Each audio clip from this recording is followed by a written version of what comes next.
বড় মিনি পার্কে বলি না এমনি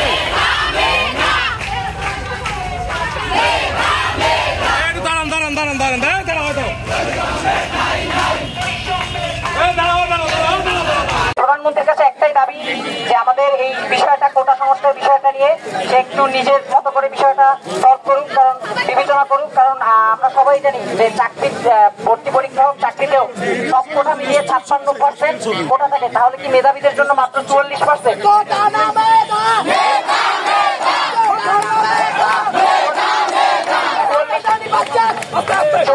44% মেধার বিবেচনা করলে চলবে না। আমরা চাই যে আমরা এটা বলছি না যে আমাদের কোটা একদম বাদ দিয়ে দেয়, আমরা চাই কোটার যে সংখ্যাটা 56% সেইটা একটু নিচে নামানো হোক, কারণ মেধারও কিছুটা মূল্যায়ন করা হোক, ঠিক আছে? এবং আজকে আমরা সবাই আগামীকালকে আমরা আমাদের মাননীয় জেলা প্রশাসকের বরাবর একটি স্মারকলিপি প্রদান করব সকাল 11টায়।